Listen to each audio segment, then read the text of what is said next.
CMP viewers. My name is Darell Carmichael. I'm a part of CMP Radio, and you're listening to Keepin Up with Darell. I am here with Professor Elizabeth Fine, or Professor Nick Friends. She is a associate professor at psychology at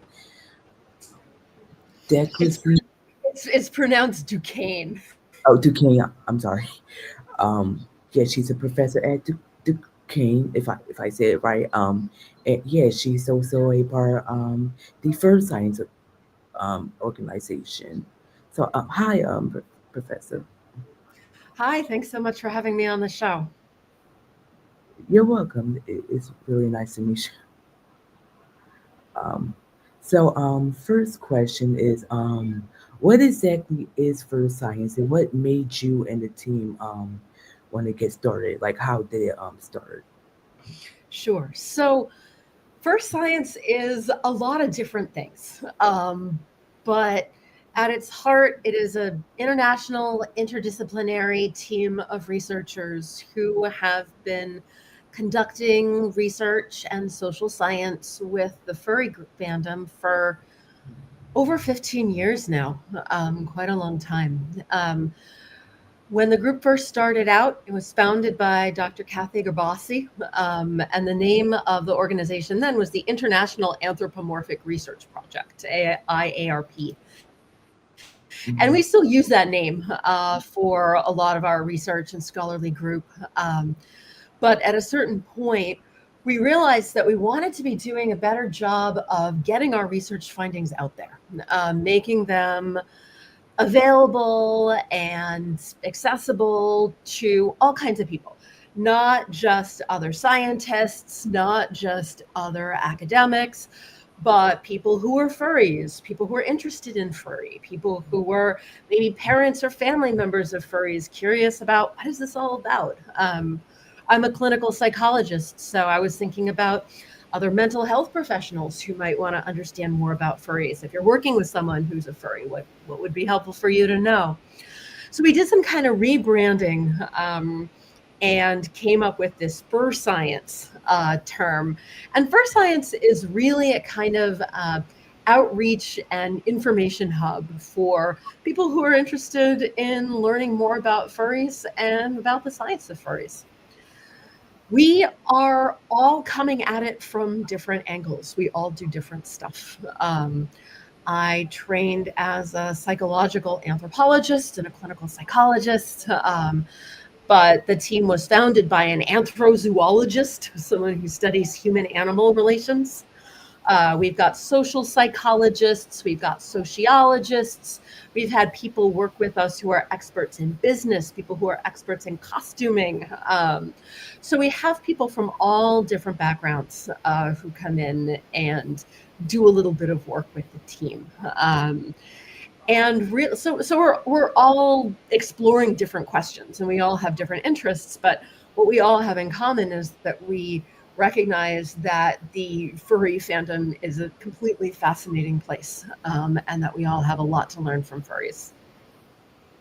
Yeah, that's actually nice. I actually like that you guys like do that. So what is the mission of like First Science? Like, and where exactly did like First Science like originate? So I would say that the mission of fur science is to gather and share good information about furries. I was just at Anthrocon, which is the giant furry convention in Pittsburgh, and I was handing out little pins that said "Get the facts," um, and that's a lot of what we're trying to do. When the team was originally founded, there was a lot of wrong information out there about furries. There was a lot of misinformation. There was a lot of people who believed things about furries that weren't true. And a lot of people saying things about furries that weren't true and that weren't very nice. So our mission is to really get a accurate, in-depth understanding of who furries are, what do furries do, what is this whole thing about, and psychological questions like how does participating in furry affect people's well-being, um, or questions like, how important is furry identity at like how important is being a furry fan to people's identity generally?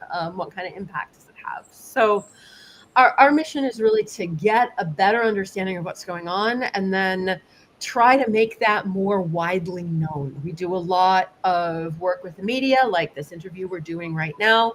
Um, but Dr. Roberts, who you emailed, has also done some work with CNN. She's done a lot of work with Vice magazine. So we really try. I've done a lot of work with local media in Pittsburgh, like KDKA radio. So we really try to get the word out there in peer-reviewed academic journals, but also in lots of other forms of media. We make YouTube videos. We had a Twitter, now I guess it's an X. I believe we're on Blue Sky. So there's a lot of different ways we work to get the facts and get the facts out there. Mhm. That's nice. I love that. So I I I know you probably had answers a question like that. But what inspired like the team of of the organization to begin studying like the fandom specifically? Like, was there like a moment or trend that that sparked like your research? So, Yeah. I think it probably was different for all of us. And we actually have a book that we just put out summarizing all of our research. It's available and free for download on our website for science.com. So go look at it there. But there's a chapter in it that kind of lays out the history. And the way we wrote it is sort of each of us wrote a little bit about how our interest in this developed, how we came to the team. But a lot of it was curiosity on the part of our founder, who we sometimes call Dr. G. Um, and she has just always been a dog person. Like she's always been really interested in dogs and really like she loves her dogs and she mm, was kind of interested in what goes on in these kinds of places. She read an article in, I believe it was the Vanity Fair article. It was an article about furries, and it wasn't a very good article about furries. It was an article about furries that had a lot of claims in it that weren't quite accurate. And she read this and she kind of thought, wonder if this is really true. Let me see what I can find out. So she went to Anthropon. She went to some furry conventions and some furries that she knew. She got talking to people. She learned more about what it was. And she thought, again, I wonder if what's being said is really what's going on. And if not, I wonder if we can find out a little bit more about what is going on. Again, being an anthrozoologist, somebody who studies human animal relations, she was interested in how what makes furries tick, like what makes this whole thing work, what is furry. So that was mm, kind of her interest in it, was kind of through that article and wanting to correct some of the misperceptions that were in that article. She was also interested in the difference between people who are furries who kind of like to role play as imaginary animals, kind of human animal hybrid characters, and people who believe on some level that they are something like an animal on the inside, that they maybe have the soul of a bear or something like that. Um, so a lot of what part of what I got brought onto the team to do is to look at that, to look at the differences between people who feel such a deep sense of kinship to animals that they almost feel in some ways more akin to animals than to their fellow humans. And then to talk about sort of where that fits into furry and how it's different in a lot of ways from what furries do. So she had some interest in that question too, like where furry fits in the bigger picture of mm, people who identify in some way with or as, or like to kind of role play as creatures that are not entirely human. So that is some of how the team got started, but then more and more people just got really interested in it. Dr. Roberts, I believe, if I'm getting this right, joined the team because a student of hers was interested in furry, was writing about furry. She got really intrigued by it as a sociologist, right? How her interest is, how do people develop their identities? How do people figure out who they are? And furry, as you probably know if you're interested in it, is a great way to do that. It's a great way to experiment with different kind of ways of being and see what feels good to you and kind of figure out how to express yourself in all these different ways. So she was interested in how furry helps young adults kind of figure out who they are. And then her student joined the team as well. And he's now a psychology professor in Canada. So it's kind of grown over time. And again, different people have brought different interests to it. Yeah, I think that's really nice, like how it started, and I honestly felt like Dr. Roberts was like like a part of like since the beginning, but it's actually interesting how like she's like she was a like she was brought to that community by like a student of hers. Could you say that one more time? I had trouble hearing what you said. Yeah, I was saying it's very interesting to see that Dr. Dr. Roberts had gone into the community because of a student of hers. Mhm. Yeah. Yeah, Yeah. I mean, we learn so much from our students. I definitely feel that as a psychology professor. My undergraduate students, my graduate students, they're always showing me things that help me learn and keep growing and do my work better. yeah.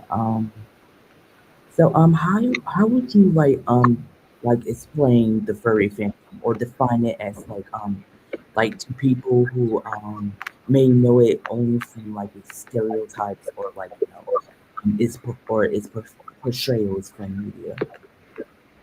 Yeah. So when I'm explaining what furry is, I'll usually just say a furry is anybody who has a strong interest in anthropomorphic animals. Um, and sometimes I'll say, walking, talking, human animal hybrids. I might give a couple of examples. So I might talk about Disney's Robin Hood. That was all foxes. Depending on how old people are. If somebody's my age, I might say, like Disney's Robin Hood or The Lion King.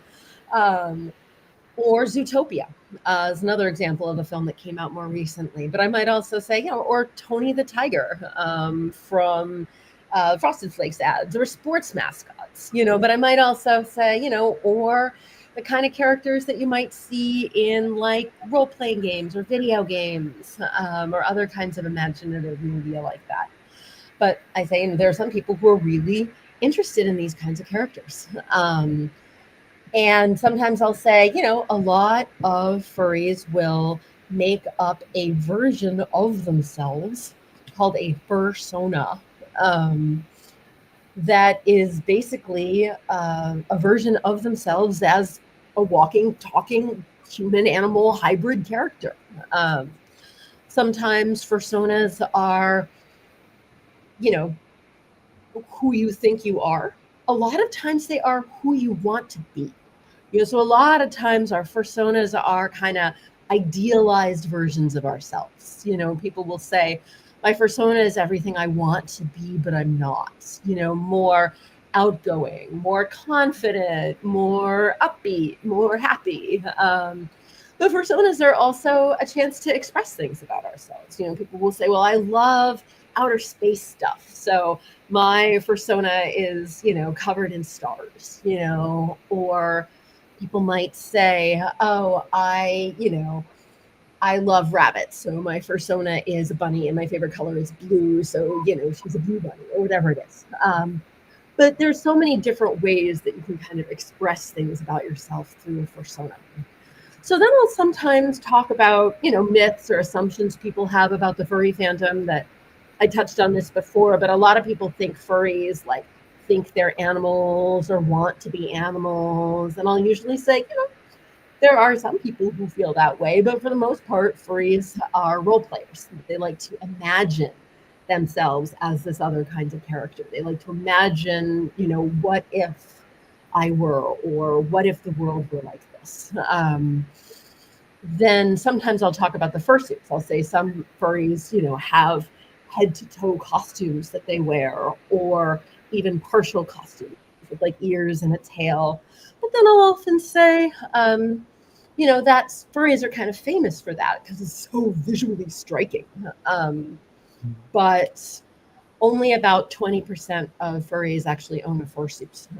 So it's much more common for people to have a fursona, and sort of dress in ways that kind of suggest their fursona, like having a badge with their fursona drawn on it, without necessarily doing the whole costume thing, because those costumes are really expensive. They're like $5,000 to $6,000. So it's a lot. So not everybody who wants one has one. So those are some things that I'll often say about furry when people ask me to explain what it is.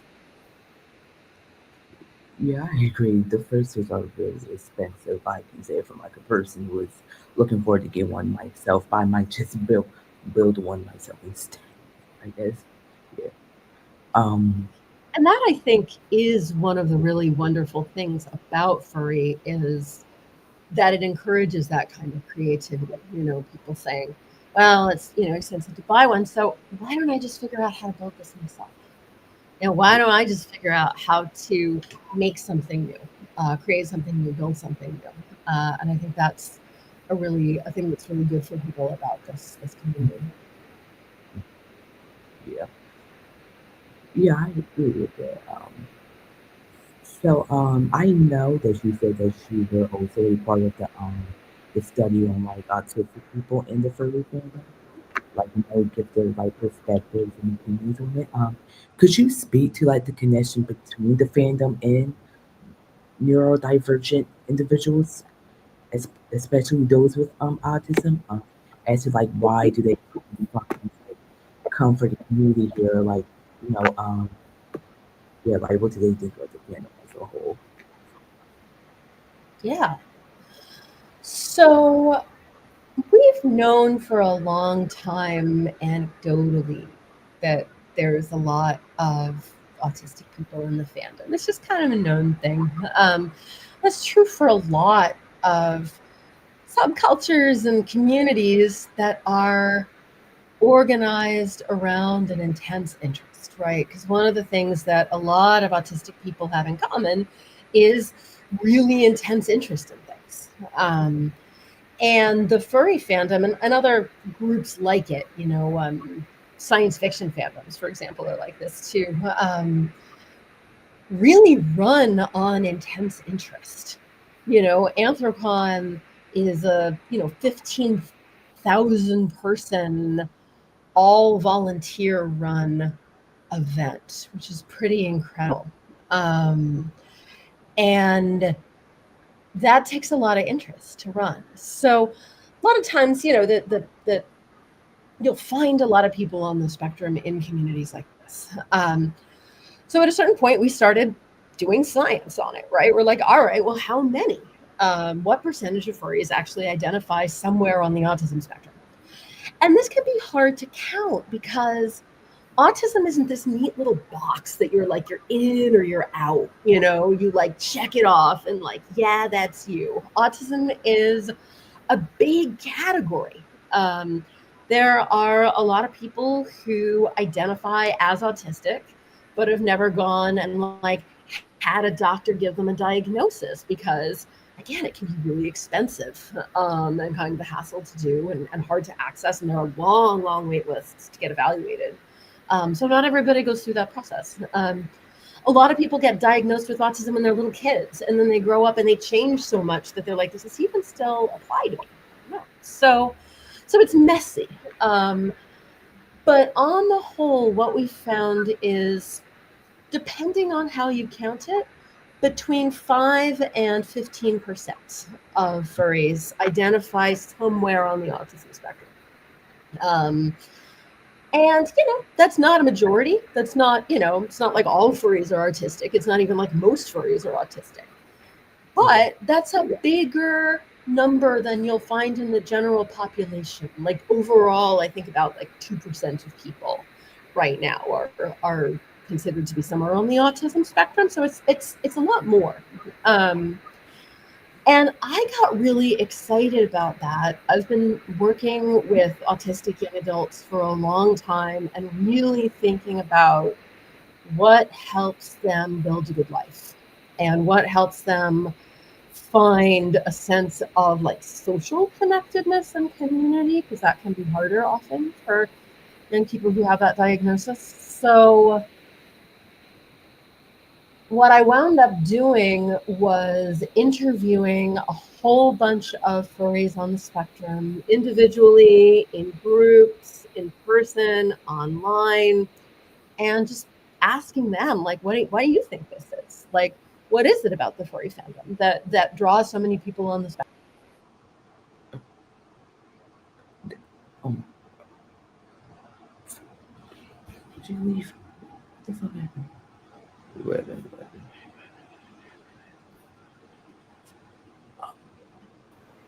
I think. I know I seen it. I'm gonna soon as she jumps back on, I'm gonna add her back on her phone. Okay. Um, Okay. I what just happened? Yeah.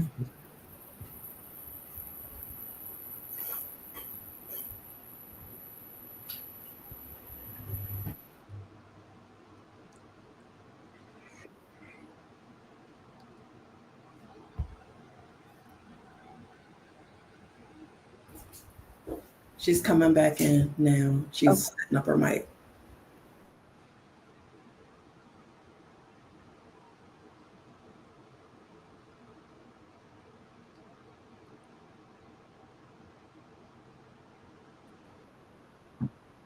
Oh, can you hear? Can you hear me? I can, yeah. I am just having, I'm not sure why I'm having these computer problems. It seems like Stream quit on me. So I am going to quit a couple of other programs, see if I can free up more space. Can you see and hear me? Yes, I can hear you. Well, I I Okay. thought the internet was like that's why I was.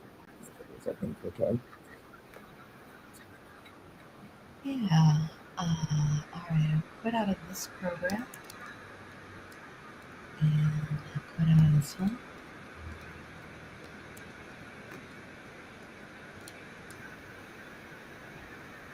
Huh.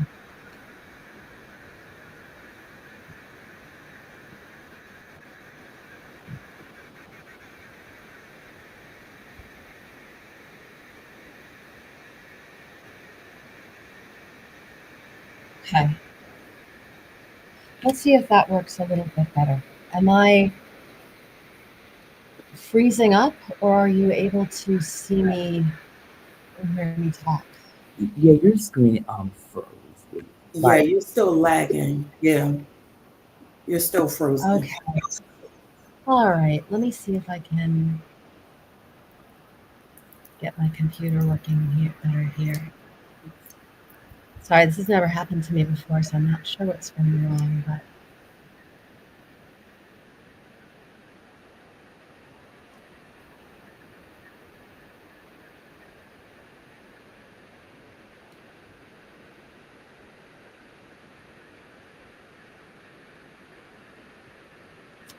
okay, are you able to see me now? no, no, yeah, Huh. Okay.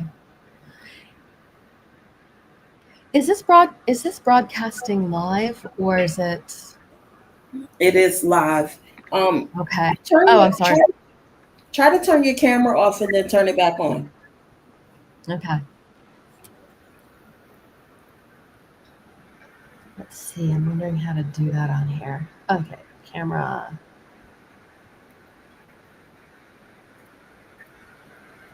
And then turn it back on. Okay. Yeah, yeah, you're still out. I wonder what's wrong. I am going to hop off of this and then hop back on again. Can I just follow the same link? Yes.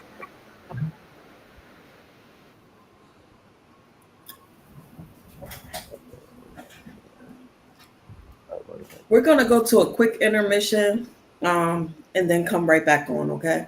Okay. Okay. All right. Go ahead and mute your mic, Darell.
Better?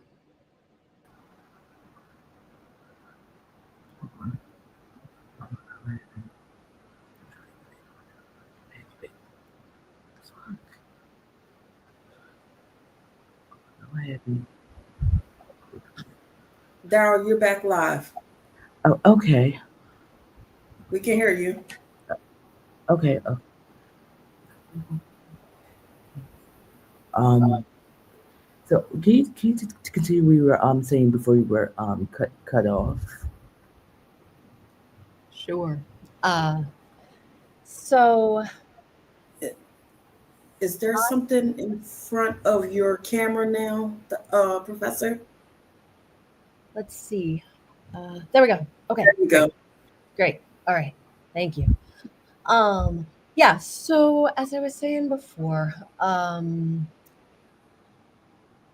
lot of furries on the autism spectrum really appreciate the opportunity to try to practice being someone different in a totally different situation. Um, get the chance to practice like being more social, or being more outgoing, or being more confident in a way that the fursona allows you to do. So a lot of furries on the spectrum said that was helpful for them.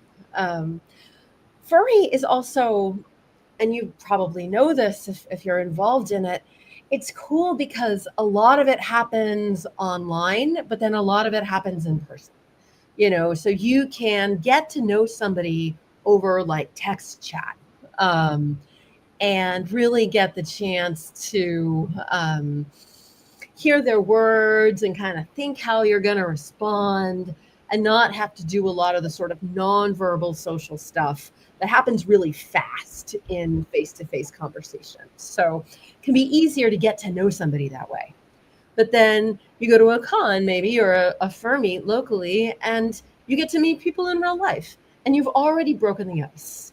You've already made those connections, you've already had a conversation, you've already established, maybe you're both interested in this TV show or this game or this thing, this character.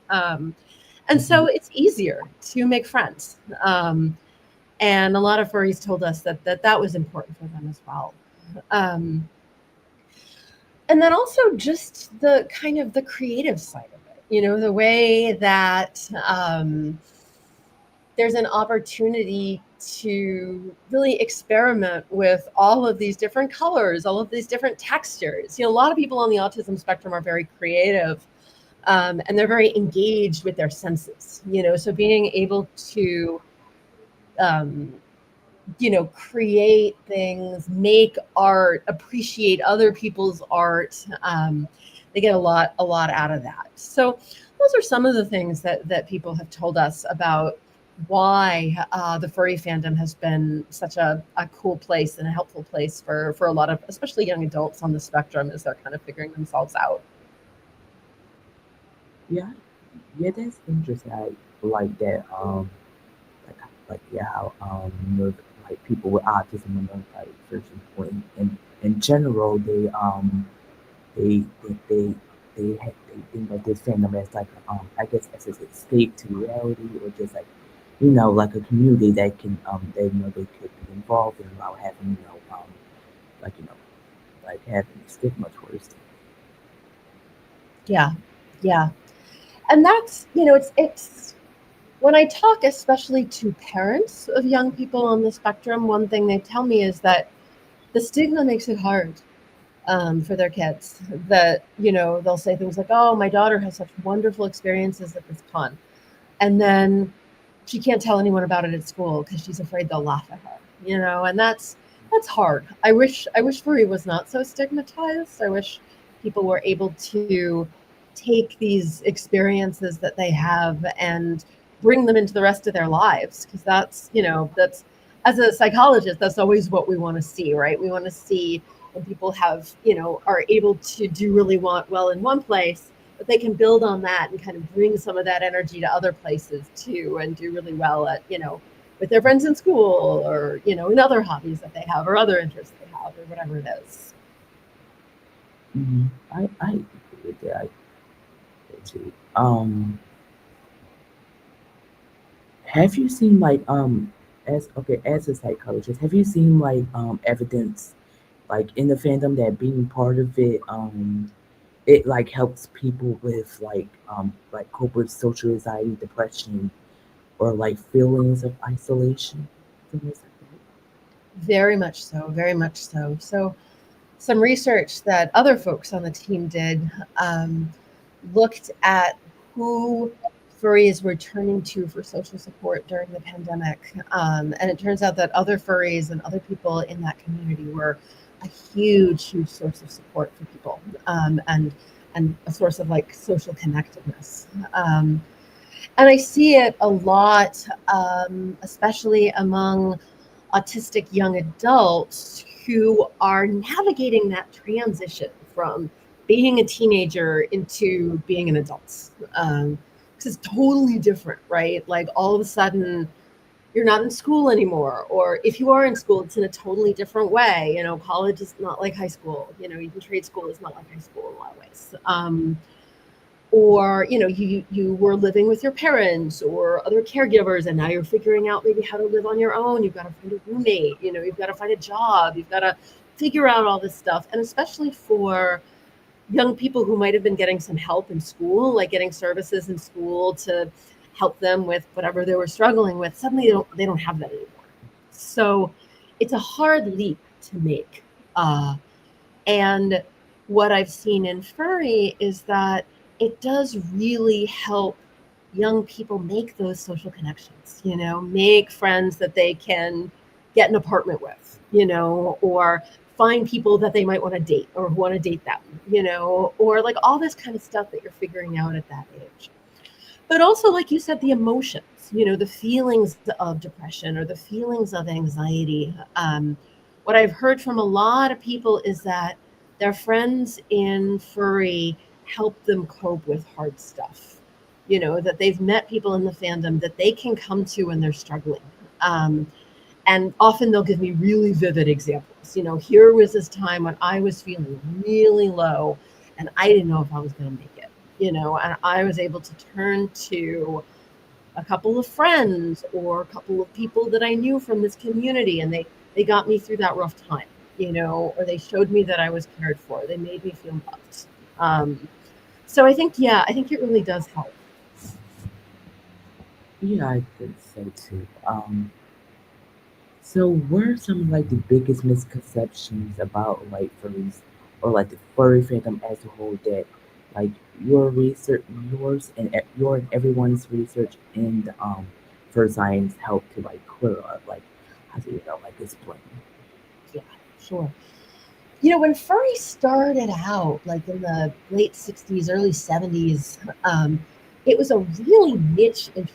It was something that only a few people were really into and were really talking about. And so it kind of got this reputation as being something that was really far outside of the mainstream, and that the people who were involved in it were people who, again, were like really outside of, kind of the mainstream typical life. And that's really not true. Like furries are not generally, a lot of furries have dealt with loneliness, have dealt with social isolation, have dealt with social problems, as we all have. But the community itself is very socially vibrant. It's very connected. There's a lot of just shared fun, shared enjoyment. And that's, I think that people have an idea of furry as it's like this kind of thing that's still very isolated, and that furries are kind of just off doing their weird thing by themselves. And like people sometimes judge furries for being weird, or for having this kind of unusual interest.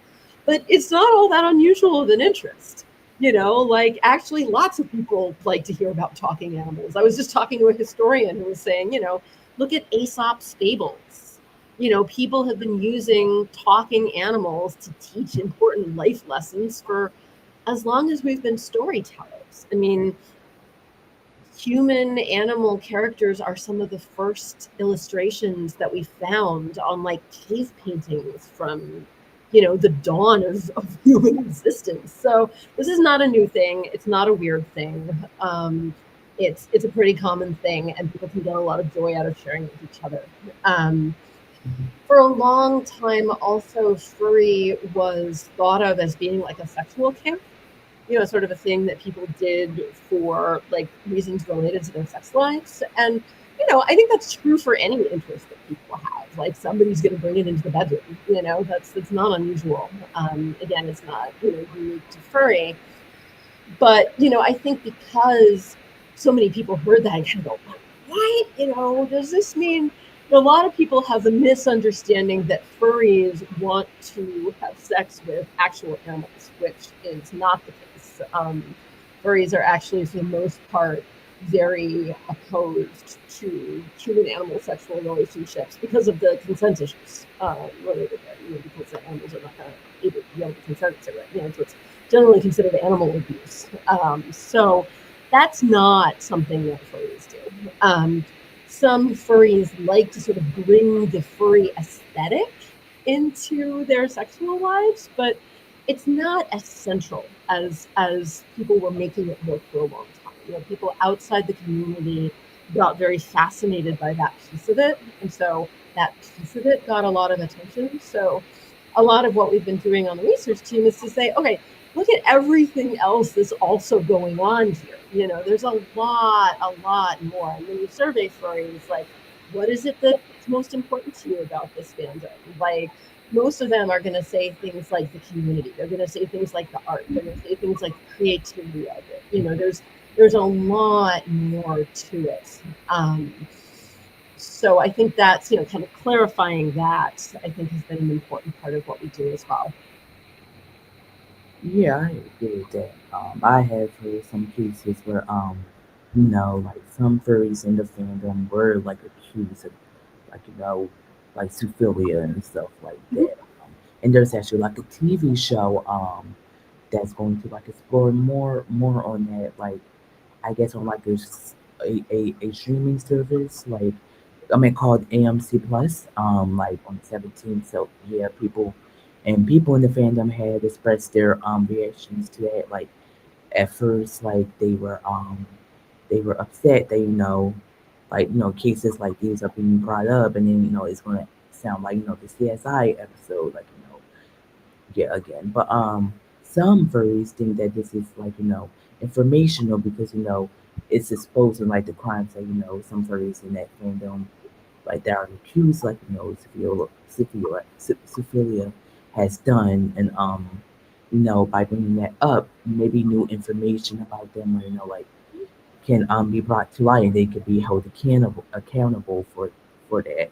But yeah, it's understandable like why some people were like a bit hesitant to watch it because they don't want it to become like that CSI stuff. But who knows? Like it hasn't been out yet, so it hasn't come out yet, so just have to wait and see. Yeah, people have really, really strong feelings about it. Mhm. Um, okay, so like throughout you and the team in the First Science team studies on the fandom, what have you guys learned about the importance of identity, creativity, and self-expression in the space or in the community? Yeah. So to your question, like how do we do it? We do a lot of different things. So some of the work we do is big surveys. We do surveys at conventions, we do surveys online, and we manage to get a lot of people who respond. Um, so those are sort of big numbers. And with surveys, it's good to ask kind of pretty short, simple questions because you're going to get a lot of data. And if you're asking everybody to write a page and a half on something, that's going to be a lot. But we have asked about that, like at one point we did a survey where we asked some people to describe the dreams that they had at cons, and then analyze that. But then sometimes we'll do things like run a little experiment. Like at one point we actually set up a little lab at a convention and tried to test whether furries had a kind of different sense of body awareness, like where their hands were basically in space, and like how they like felt. There was an optical illusion. It's called the rubber hand illusion, where we stroke a rubber hand, and a lot of times people, if they see a rubber hand being stroked and it looks like their hand, they'll start to feel like it's their hand. So we did a study on that. We didn't get really super clear results with that one, but it was interesting to just kind of start to look at it and think about what it might mean.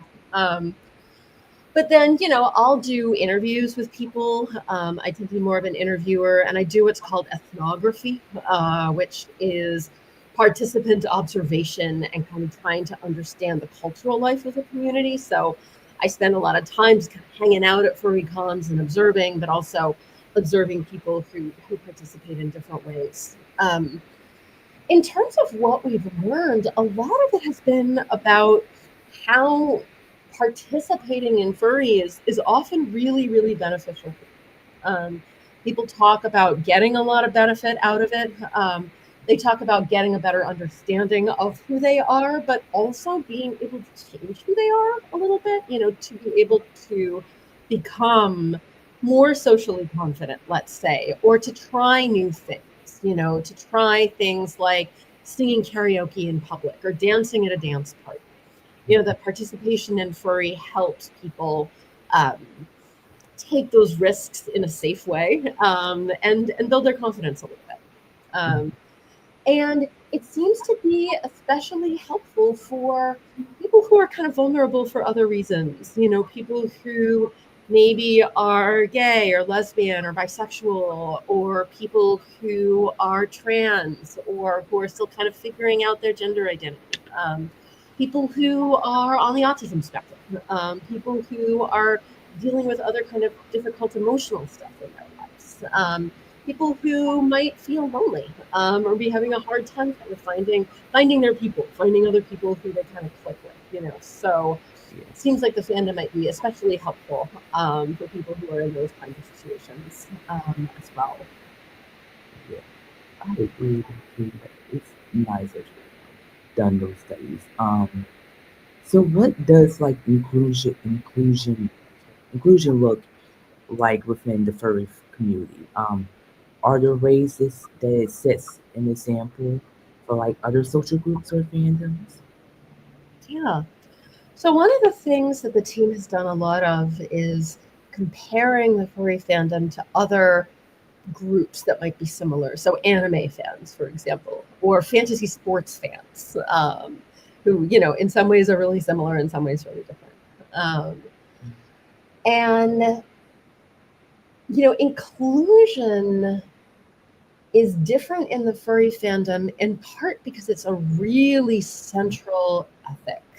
It's a very, very important value of the community. People talk a lot about the importance of acceptance, the importance of inclusion, and really wanting people to not get left out for dumb reasons. Like, if you're hurting somebody, like if you are like doing things that are damaging to other people, like that's one thing, like that's something that, there are people who have gotten banned from furry conventions for, you know, um, having ideas about other people that are like having a lot of prejudice, or people who call themselves Nazis, or people who are part of that sort of like people who do hate speech. Like I said, people who are harming animals. There are things you can do to get yourself kicked out of the fandom, but for the most part, it's very important that people not be excluded for things like, you know, needing to think for a little bit before they speak, you know, needing to like take a pause and reflect on what they're going to say and then say it, which can make you look kind of weird in a group of people where everybody's going back.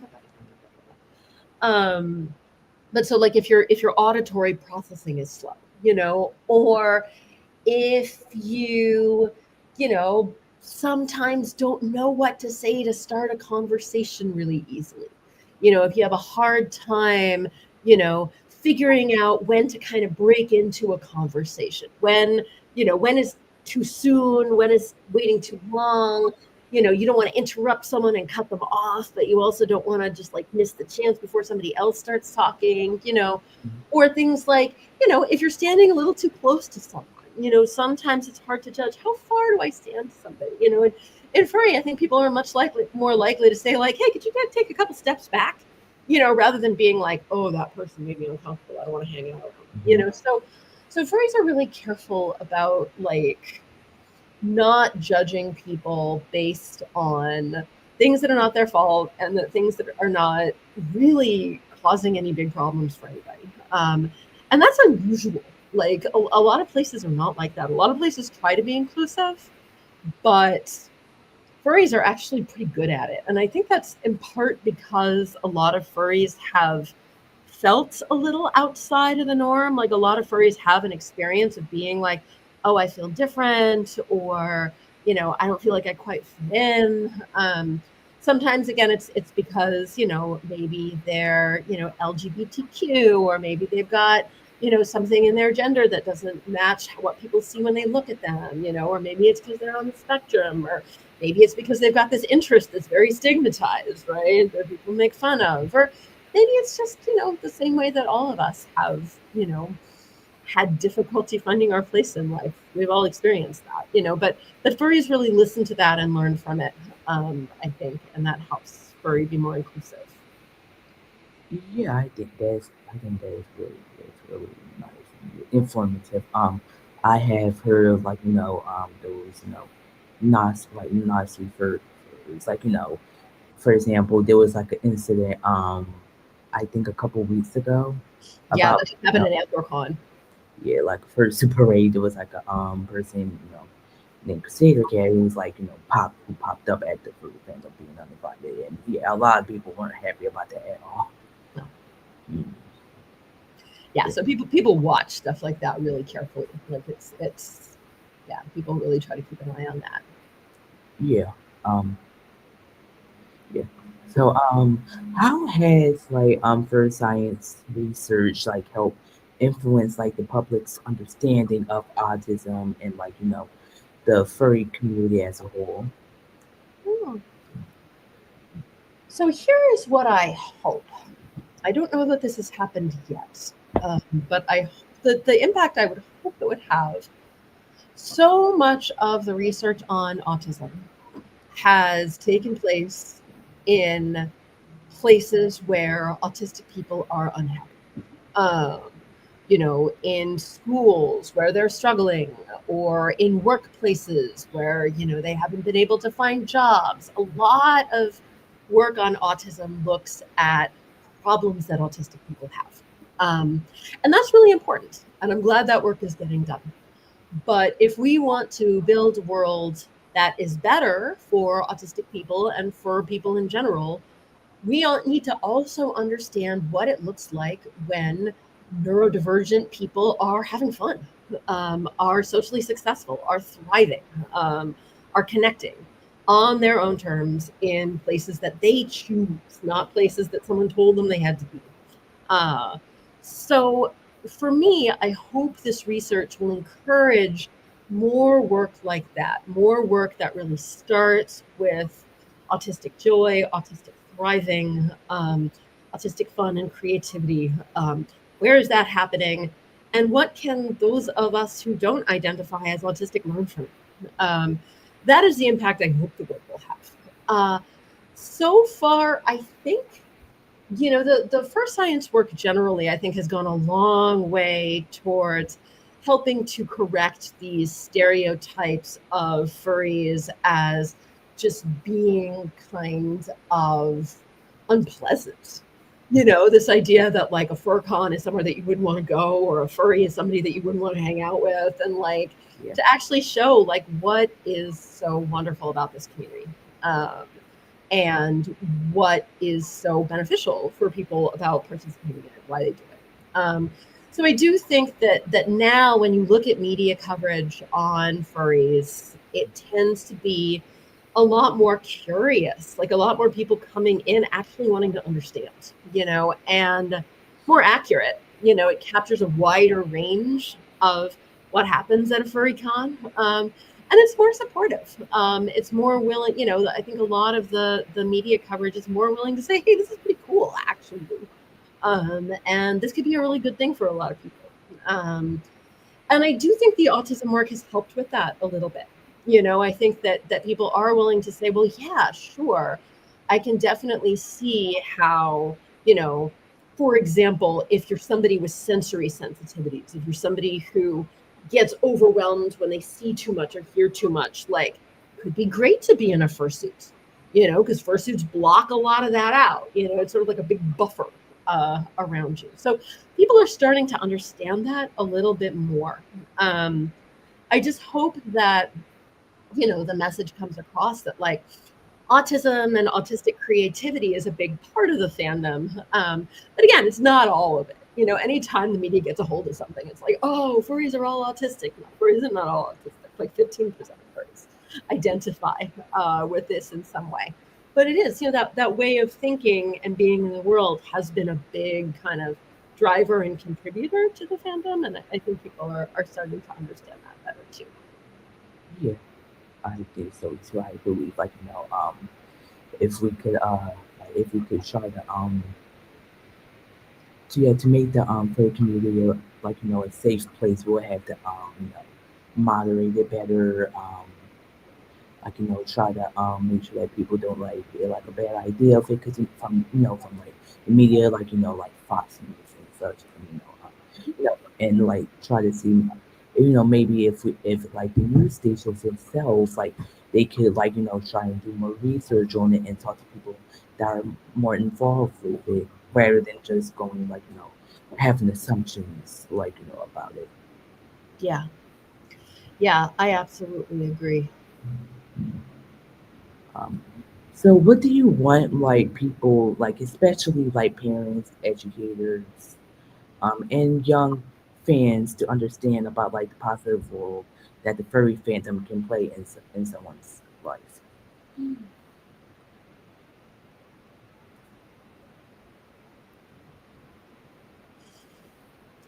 I mean, I guess there's a lot of things. I would like people to know that the furry fandom is a place where you can really explore, where you can play, even as an adult. You have the opportunity to be more playful. Um, you can meet really wonderful people that you share interests with. Um, you can learn a lot. Like, I was just at Anthropon and I went to all these panels on things like dance and like history. And, there was one that I was really mad that I missed that was all about oceans on the moon. I was like, shoot, I really want to learn more about oceans on the moon. So place where you can like, yeah, you can have some good experiences. I think in general, we might all do better to not judge things that we don't know a lot about. Um, I think that is if somebody's feeling something about furry, like if you hear about furry and you're like, ooh, I don't know, that seems weird to me. Like, which plenty of people have said that to me. Study what? Oh, that's weird. Um, that's telling you something. The fact that you're having a feeling about it is telling you, like, maybe there's something worth learning about here. Like maybe there's something that touches you about this. And that doesn't mean that you're a furry. I mean, I'm not a furry. I wish I was a furry, but I'm not a furry. I'm not that interested in anthropomorphic animals. That's the problem. That's why I'm not furry. I love the community. But I don't have that interest. I don't have that thing that like pulls me to like get more deeply involved with it. Hmm. But you don't have to be a furry to appreciate what furries do, and to appreciate the creativity that goes into it and the opportunity for learning that goes into it and the opportunity for connection that people find there. So yeah, just keep an open mind, keep an open mind and try to, it's exciting to find out about other people's experiences. I love going to Anthropon. It's like going into another world. Yeah. It's really, it's like going on a trip, but I just go downtown. But it's a trip, I see so many beautiful things and I hear about so many like I don't know, just things that are cool, that are interesting. So yeah, I think, allow yourself to have a little fun, I think, is something I'd like people to understand. Yeah, I agree with that too. I believe like, if people like keep like their bias or their like, opinions, like, assumptions like away for a moment and then try to like, fully explore more on the fandom. I guess maybe, if their kid like is a furry and they're Mhm. afraid that their parents are gonna like be like, oh that's weird because they watch like the news and stuff. They can try to explain like, how it's not like what the news consider it as and like like if they were to like go to a convention with them like recently AmeriCon like Philadelphia like creates like any type of con they can learn more like how like the how their child thinks of the fandom and why they think it's like it's Yeah. And I mean, when it comes to kids who are interested in it, I mean, it's like anything else in some ways. Like furry is predominantly an adult space. I mean, it's mostly done by and for adults, for the most part, young adults. But it's intended as a grown up thing. It's not intended as a thing for kids, and that can be confusing because a lot of it looks like kid stuff. And it looks like I think some kids get into it because it just like looks like kid stuff, but yeah. bigger and better. Um, so yeah, I mean, I would say if you're a parent and your child is starting to get into furry, it would be the same as if your kid is getting into anything else that's like mostly and run by adults, which most things are. I remember when I was a kid, I was obsessed with the Beatles. I loved the Beatles. I wanted to learn everything about the Beatles, and you would think that's, pretty typical interest for a kid to have. But my parents were like, yeah, they had to keep an eye on me because I was learning all about like, the drugs they were taking in the 60s and all this like slightly adulty things that like some of their songs are about, so you gotta like, it's always a good idea to keep an open channel of communication with your kid about the things that your kid is coming across, whether that's on the internet, whether that's at a con, whether that's, and I think that furries are generally pretty careful about keeping the 18 plus stuff in 18 plus spaces. But, it's nonetheless, we live in a big world. Kids have access to a lot of information. And it's always good to, you know, keep an eye on what your kid is looking at, keep some controls on that, depending on, where your kid is at developmentally, how old they are, what they're up for, to have a kind of an active presence in your kids' cultural explorations, because now there's a lot of weird stuff out there. So that would be my advice for any parent, and especially a parent of a kid who's interested in, something that is also involves a lot of adults. Yeah, yeah, I agree with that too. Mhm.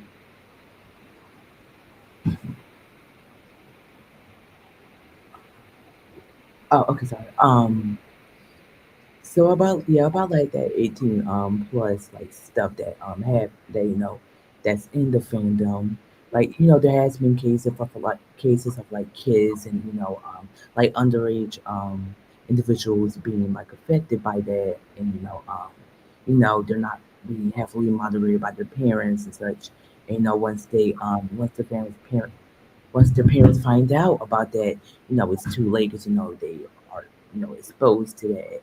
And their parents might not want them to be in the fandom because they think all that because of the 18 plus that they think the family's all like about that. Like, what advice do you have? Do you want to have parents to have about like being having their kids moderated about like while searching for the on the internet about like the fandom? I mean, I always err on the side of like parents should be pretty actively involved in monitoring their kids' internet lives, at least until they're a certain age. And what that age that is, it depends so much on the kid. You know, my advice for parents is usually something along the lines of like, your kid best, and you know what your kid is ready for. And because some kids are, when they're teenagers, they're going to be curious about 18 plus stuff, they're going to be investigating in that, and that's totally normal and healthy and cool. you know and some, teenagers might not be necessarily ready to encounter that stuff and use it responsibly. Some kids know to come to a trusted adult and say, hey, I saw something online that kind of confused me, can you help figure this out? Or say like, oh, this is weird, I don't like it, or oh, what, I didn't understand this.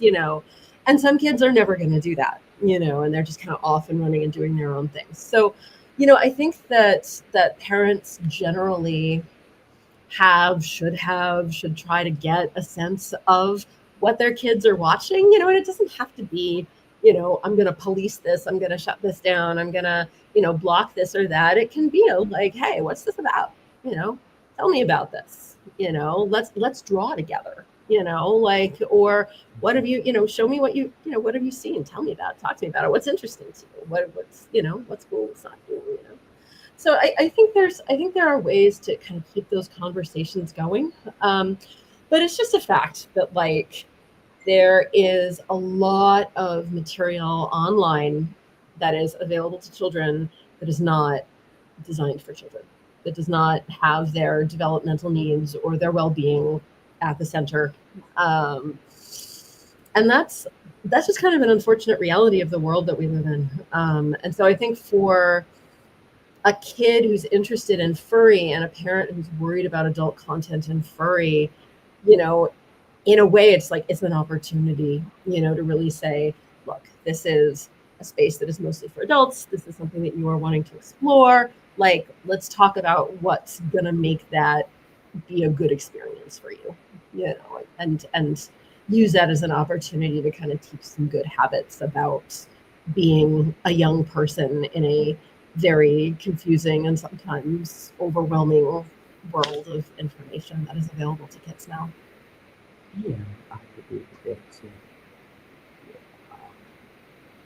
So like yeah, how many years has like First Science been going? And what made you want to like join the organization? So the team had already been going for a number of years when I joined in 2000, I think 2015. And the story behind it is I had come to Pittsburgh to take this job at Duquesne. I'd moved here and I was looking for a new project. And the team actually found me. I put on my website that I was interested in some of this kind of stuff. I was interested in working on it, learning about it. And they approached me and asked if I wanted to help them do research at Anthrocon. I'm the only person on the team who's in Pittsburgh, but Anthrocon was kind of the center of our work for a while. Now it's really broadened out, and they're working all over the world. I mean, they're doing a lot of stuff in Europe, they're doing stuff in Japan, but when it started out, it was really located at Anthrocon. So it just seemed like a good match for me to be working with them. I've been doing my last project was also on young adults on the autism spectrum, but younger. It was like kids, teens, and then sort of transitioned into young adulthood. And one of the things that I had learned in doing that project was that kind of fantasy play was really important for these young people. That like I wound up working with some live action role playing gamers, people who were LARPing. But also just the kind of stuff they did when they were doodling in class, drawing versions of themselves and versions of their classmates as like characters out of video games, or like making comics about themselves and the people that they knew. Like a lot of the stuff about like what does it even mean to be an autistic person at this time in the world, like they were kind of figuring it out through their drawings, like not so much with like talking about autism, but more talking about like, Nightblade from Soul Calibur. So I think a lot of it was, realizing how important that kind of imaginative, creative work is, and then thinking, all right, where else might this be happening? And then, obviously furry is just like such a great example of that. So it was very lucky. It was kind of it fell into my lap. It was kind of just a stroke of good fortune. Yeah, yeah, I, yeah. That's actually to that they got in touch with you first because of your interest and like the furry community. That's actually Yeah, I was happy. I was really happy about it. yeah. Okay, so one question I had is it usually about like conventions and how like people especially like the online space are thinking that minors or underage individuals they don't think that they should be in conventions because of like the 18 plus content that will be there or like merch whatever and because like the incidents that may happen with with the underage minors and such. So do you think that conventions could be like a safe space or like do you think that like underage individuals could go to conventions or like if so like what safety steps could like those people do like protect themselves especially So, like, something they do at Anthrocon is miners have badges that are very visually distinctive. So, when you're talking to somebody, you can take one look at their badge and know, okay, this person is a miner. Um, so, like, that's helpful for us on the research team because minors actually aren't allowed to participate in our research. We're only allowed to do research for people who are over 18 because of the way that our things work with the ethics review board that oversees the research. It's just, you have to be a lot more careful when you're doing research with kids, and there's a whole lot of different things you need to do. And so, for us, especially since a lot of these young people, like they may or may not, it's can they give permission? They need a parent. So it's sort of like it's just it's easier to work with people who are over 18. So the badges really help, right? Someone's like, oh, can I take your survey? Check the badge. No, but you can get a prize. You can get a sticker even if you don't do the survey, but you can't do the survey. And so I think a lot of furry spaces, do things like that, have designated spaces. So, for example, again, at Anthropon, there was an area with some more mature artwork, and they had someone out front checking IDs. So it wasn't just the badge; you also had to show like your driver's license. So you really had to prove that you were of an age to do stuff. So I think that like controls like that can help, and people just the growing awareness among people at cons that there's a lot of young folks there. So when you're in public spaces, just be aware you're around people of many different generations, many different ages. So I think that there are steps that people are taking. But I think the most important, if you want a young person to be safe and comfortable at a con, I know I keep harping on this point, but the way to do that is to form a respectful, safe, well boundaried relationship with that young person. That like it's really good for young people in the fandom to have folks around them that they trust who, are not going to take any kind of advantage of them, but who are just like trusted people in their lives that can help kind of steer them around, can help them say, oh, you might be more interested in this, you might be more interested in that, oh, maybe, okay, you saw something maybe you're not quite ready for. Let's talk about that. Let's help you make sense of it. It's not like if a kid sees something that's inappropriate for them, it's going to like immediately scar them for life. It's, what's the meaning that they make out of it?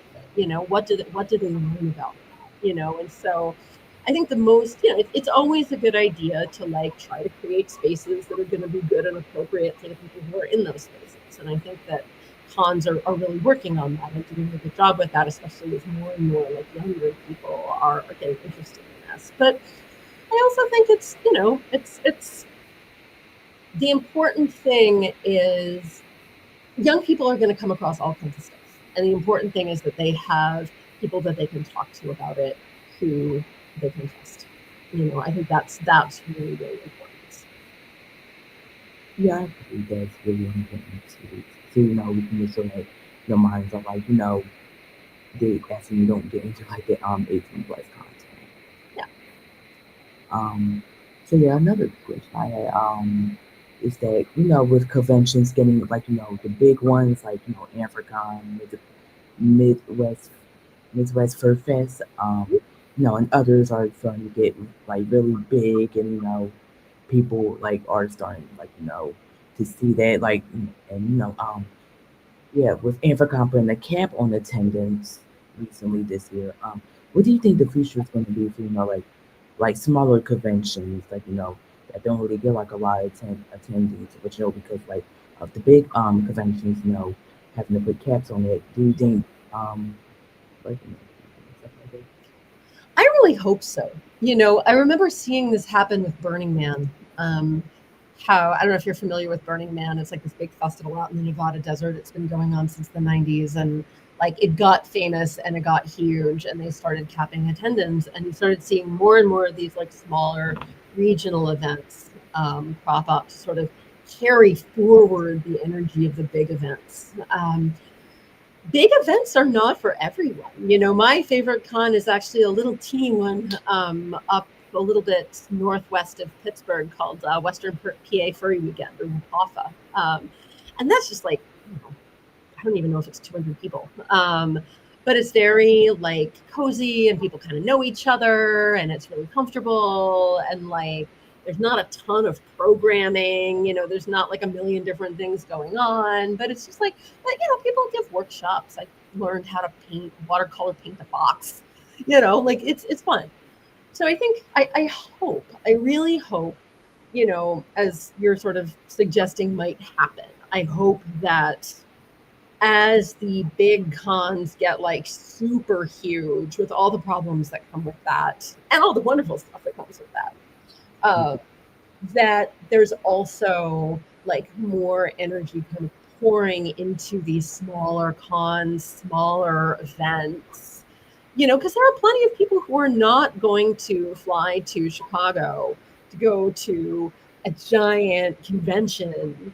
It's overwhelming and it's logistically hard. Where are you going to stay? Where are you going to get a room and like, but it feels less daunting to like go to a neighborhood fur meet, go to a karaoke night or go to a like little get together in your town. So I agree with you. I think that like some of these more local, smaller get-togethers are really where it's at, and I think it's very, very important. I think this may be a little bit off topic, but I do feel that as internet technology becomes more and more a part of our lives, and it becomes harder and harder to trust what you find online, um, partially because of AI, partially because of people who are using it to sort of market various things that maybe aren't so great. Having people that you talk to and come together with face to face, or like, doesn't even have to be, like I said, you could, text is great, Telegram is, like social media can be good, but like people that you have like a small community of folks that who are close by you. I think that's great. I think it's really important. Yeah, I agree. So, um, yeah, I think that's all I have to ask for now. But again, I thank you for coming to this interview with me. Sure. I was really flattered that you asked me to be on the show. I think what CMP Radio is doing is terrific. Again, like for some of the same reasons that I was just saying, I think small local community radio is like super, super important, really good resource. So I appreciate you doing what you're doing, and everybody with the CMP team. Thanks for having me on. Yeah, you're welcome. Yeah, but again, thank you for being a part of the show. I hope that all goes well with the first time too. Sorry, say that one more time. Um, I said thank you for being a part of the show. And I wish you and the first times team. Terrific. All right, thank you. I hope that. Bye. Bye.